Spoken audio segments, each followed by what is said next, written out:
Almost 10 साल हो गए हमको देखते हुए, ठीक है।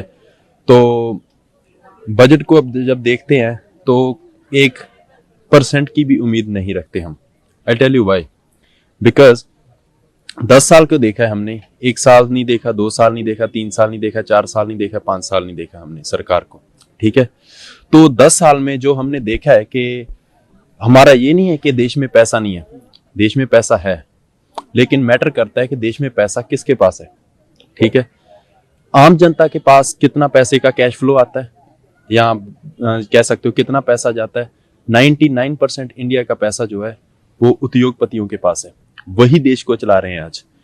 अगर मैं सोचता हूं 11.68 लाख करोड़ रुपीस अगर उद्योगपतियों का माफ हो सकता है, तो 2 लाख करोड़ रुपया किसानों का क्यों नहीं हो सकता। और बातें करते हैं कि किसानों की आयु दुगनी करेंगे जी। 2022 तक बोला था ना, क्या हुई? दुगनी हुई? नहीं हुई, ठीक है। तो मुझे नहीं पता टीवी दिखाएगा या नहीं दिखाएगा, बट ये असलियत है। इकोनॉमी मनमोहन सिंह के जब टाइम था 8.1% ग्रोथ पर चलती थी, राइट। अब इकोनॉमिकल ग्रोथ कितना है? 5.4%। और हम चलो जो 2022 तक जो दिखाए थे दावे, वो तो भूल जाओ, वो तो उन्होंने बोल ही दिया कि जुमला था सभी, वो ठीक है, दैट्स इट। अब क्या दिखा रहे हैं? 2030 का सपना दिखा रहे हैं ना, कि हमारी इकोनॉमी है जो 10 ट्रिलियन इकोनॉमी बनेगा इंडिया। 10 ट्रिलियन दिखा रहे हैं ना कि 10 ट्रिलियन इकोनॉमी इंडिया बनेगा। राइट नाउ जो इंडिया का करंट फेस चल रहा है, एवरेज जो इकोनॉमी है 5.4% से ग्रो कर रहा है। अगर 10 ट्रिलियन इकोनॉमी बनना है इंडिया को, 10 trillion economy, that's huge, right. उसके लिए 15% की ग्रोथ चाहिए इकोनॉमी की, 15% की ग्रोथ मोदी जी लाएंगे। तो बजट से क्या आस रखते हो? बजट से कोई आस नहीं है, नथिंग नथिंग। बजट से क्या आस रखेंगे? बजट से हम क्या आस रख सकते हैं? सारा कुछ तो आपने जो प्राइवेट करने के चक्कर में, प्राइवेटाइजेशन इज गुड। 1991 में एलपीजी रिफॉर्म्स लाए, right. LPG reforms, that's good. Privatisation तब तक गुड है जब प्राइवेट कंपटीशन हो। जब आप प्राइवेट कंपटीशन खत्म कर दोगे तो प्राइवेटाइजेशन जो है that will gonna lead to extreme capitalism, and extreme capitalism is always dangerous for the country where we stay.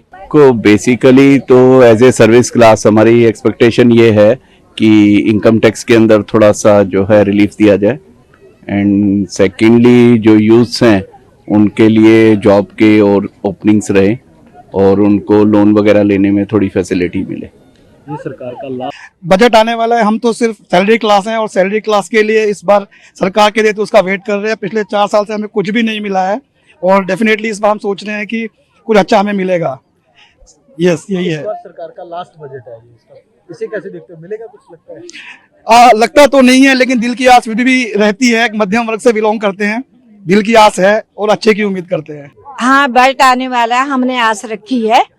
हमारे सूबेदार साहब की डेथ हो चुकी है, तो वो कह रहे कि बंद रैंक बंद पेंशन देंगे, तो 8 दिन का ना बंद पेंशन ना बंद रैंक मिला है। हमने बच्चे कैसे पालने हैं, उन्हें पढ़ाने हैं, लिखाने तो हमारे को बहुत मुश्किल है। आरडीपी का हमारे को कुछ नहीं मिलता है, हम विडो है। खेती कमाएंगे तो खा रहे हैं, हम जमीन से गेहूं कमा रहे हैं, तो हमारे को सरकार से कोई लाभ नहीं मिला। तो लगता है इस बार बजट से आपको कोई लाभ होगा? लाभ अभी नहीं हुआ, अभी आएगा तो बताएंगे। सरकार का ये लास्ट बजट है, इसे क्या कैसे देखते हो? हम इसको बहुत अच्छा समझते हैं, बहुत अच्छा बजट पेश करेगी मोदी सरकार। आपकी कोई विशेष है कि इसमें ये चीज होनी चाहिए? हमारी विशेष जो है कि सबके लिए अच्छा हो, कुछ सस्ता हो, रेट कम हो, बस यही कह सकते हैं। वैसे तो कोई उम्मीद नहीं है, मगर चुनावी वर्ष के चलते मुझे एक उम्मीद है कि केंद्र सरकार अब तो जाते जाते कुछ सोचेगी हिमाचल के बारे में, क्योंकि इससे पहले हम निराश ही रहे। अब की बार हमें उम्मीद है कि हमें कि सीएस स्टोर्स के लिए, एंटी हेल नेट्स के लिए और बाकी भी जो हमारे वो है जो पिछले लंबित पड़े हैं, उसके लिए हमें उम्मीद है कि अब की बार केंद्र सरकार से एक अच्छा बजट मिल सकता है। देखिए, हिमाचल का जो टूरिज्म इंडस्ट्री है, पूरा जो होटल इंडस्ट्री है, ट्रांसपोर्ट सेक्टर है, ये कोविड से लेके ही बहुत इफ़ेक्टेड है। और जो टूरिज़्म जैसे हर साल चलता था, कोविड की वजह से 1-2 साल वो नहीं चला, उसके बाद पिछले साल हिमाचल में जो ये आपदा आई, उस वजह से लास्ट ईयर के कम से कम 6 महीने आपका ऑलमोस्ट ज़ीरो था टूरिज़्म। तो हम इस बजट से उम्मीद रखते हैं कि हिमाचल के टूरिज़्म सेक्टर के लिए कुछ फाइनेंशियल पैकेज मिले, कोई टैक्सेस में कुछ रिबेट हो, या जैसे कोई स्पेशल पैकेजेस हैं, कोई लोन्स हैं लोअर इंटरेस्ट पे वो मिलें, तो मतलब कुछ इंडस्ट्री खड़ी हो पाए। अभी तो बहुत मतलब बुरे हाल है इंडस्ट्री के, काम भी नहीं चल रहा है, बर्फबारी नहीं हुई है अभी तक।